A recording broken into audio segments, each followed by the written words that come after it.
பரிசுத்த வேதாகமம் புதிய ஏற்பாடு எபேசியர் 5ஆம் அதிகாரம். ஆகவே நீங்கள் கடவுளின் அன்பார்ந்த பிள்ளைகளாய் அவரை போல் ஆகுங்கள். கிறிஸ்து உங்களுக்காக தம்மை நறுமணம் வீசும் பலியும் காணிக்கையுமாக கடவுளிடம் ஒப்படைத்து உங்களிடம் அன்பு கூர்ந்தது போல நீங்களும் அன்பு கொண்டு வாழுங்கள்.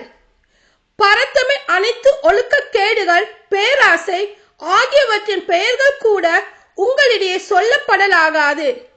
இதுவே இறை மக்களுக்கேற்ற நடத்தை. அவ்வாறே வெட்கம் கெட்ட செயல்கள், மடத்தனமான பேச்சு, பகடி பண்ணுதல் ஆகியவை தகாதவை. நன்றி சொல்லுதலே தகும்.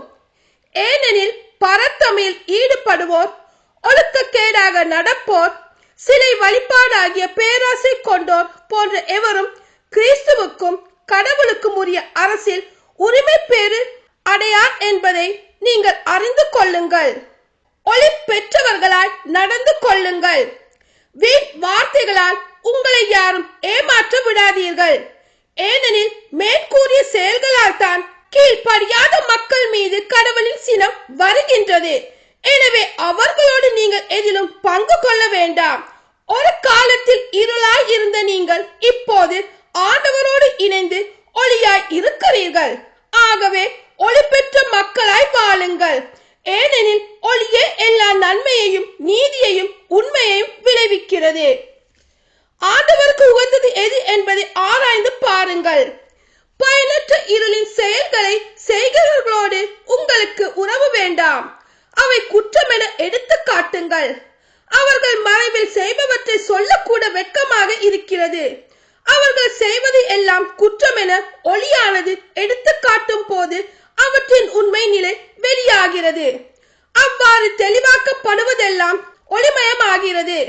ஆதலால் தூங்குகிறவனே விழித்தெழு, இறந்தவனே உயிர் பெற்றெழு, கிறிஸ்து உன் மீது ஒளிர்ந்தெழுவார் என்று கூறப்பட்டுள்ளது.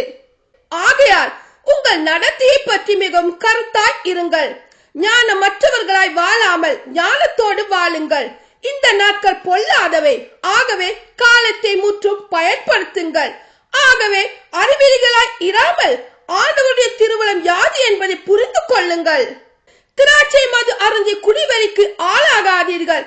இது தாறுமாறான வாழ்வுக்கு வழிகோலும். மாறாக தூய ஆவியால் ஆட்கொள்ளப்படுங்கள். உங்கள் உரையாடலில் திருப்பாடல், புகழ்பாடல், ஆவிக்குரிய பாடல் ஆகியவை இடம்பெறட்டும். உளமாற இசைப்பாடி ஆண்டவரை போற்றுங்கள்.